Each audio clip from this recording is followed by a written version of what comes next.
Namaskaram. In Mahabharata, we continue with the Pandavas' adventure through the forest.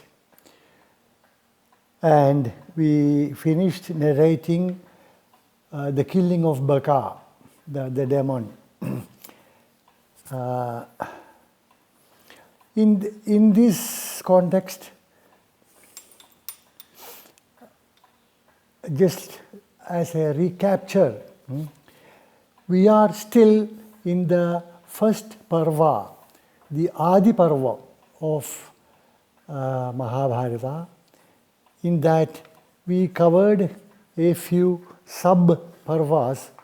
The first one was Sambhava Parva, then recently Jetugriha Parva was the escape from the house of wax, and that was followed by Hidimba Vadha Parva, which was killing of Hidimba, and immediately followed by Baka Vadha Parva, the killing of Baka.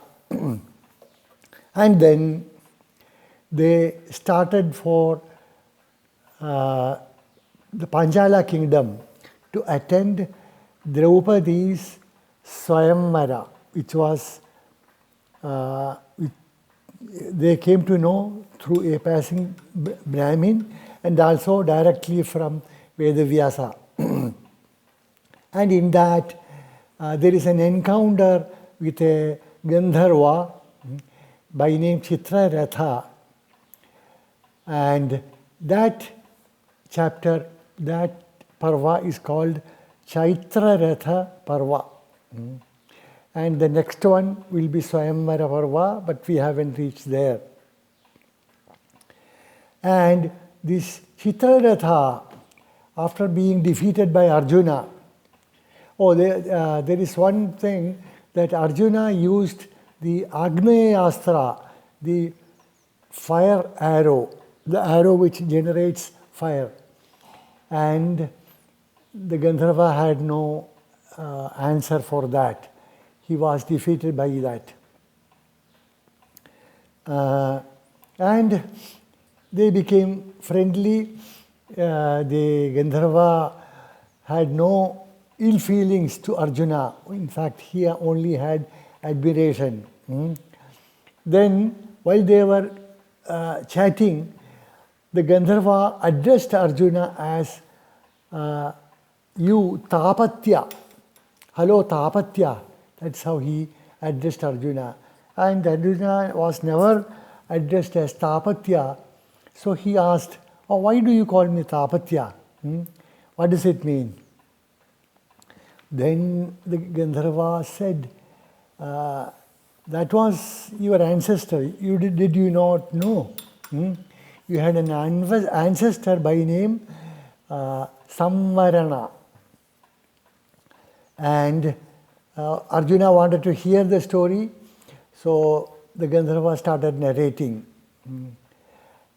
This ancestor Samvarana was a very well-known king, emperor. He was the son of Riksha. And Samvarana's son was this Kuru, which became again famous. And because of Kuru, the Pandavas and Kauravas were known as Kauravas. And Samvarana was a famous king, and he was a devotee of the sun god. He used to spend hours every day worshipping the sun god, almost a tapas to please sun god. And sun god had a daughter by name Tapati, who was a sister of Savitri, who was the firstborn daughter. And this Tapati was very beautiful, more beautiful than any princess living at that time. And the sun god started getting worried how can I get a match to her who is good enough in looking to her beauty, who is good enough in her talents in all respects. And he searched everywhere among gods, Gandharvas, everywhere, and he couldn't find a match. And it was then he started taking note of Samvarana. And Samvarana was very handsome, and of course he was very, very gifted. So gradually the sun god came to the conclusion that he is my daughter's match, and he is the only match I can find. And one day Samvarana was hunting with an army in a forest around some hill ranges, and he was riding a horse, and the horse, because he didn't have water to drink in time, it fell down dead of thirst. And from then onwards, Samvarana was on his foot. And then he noted a beautiful damsel a bit far away. And he was stunned by her beauty. He had never seen anyone so beautiful as that girl. And he gradually approached her, went to her and greeted, "Hello, who are you? Am I seeing a goddess, a damsel? I can't place you. You are unique in these three worlds in beauty. Tell me who you are." And the girl said, "My name is Tapati. I am the daughter of the sun god." Then Samvarana said, "See, I am madly in love with you. I can't think of life without you. I want you to marry me. Please, this is my request. I fall at your feet." And Tapati said, "No, don't do all that. I am quite willing to accept your offer, but I can't do anything without my father's permission."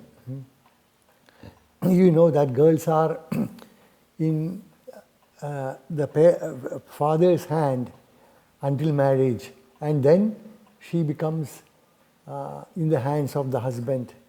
So I have to take my father's permission. And Samvarana said, "Fine, let me try to get that."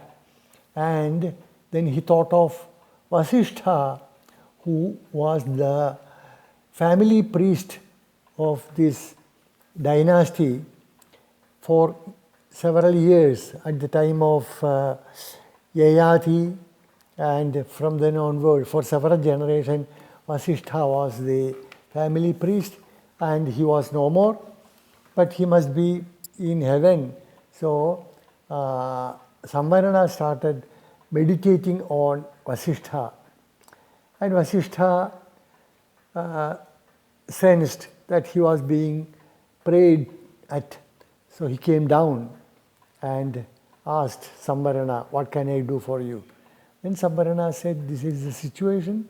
I met Tapati, the daughter of the sun god, and I want to marry her. Guru, please help me. You please approach the sun god on my behalf and get his consent." And Vasishtha agreed. He went to heaven, met the sun god, and presented the case of Samvarana.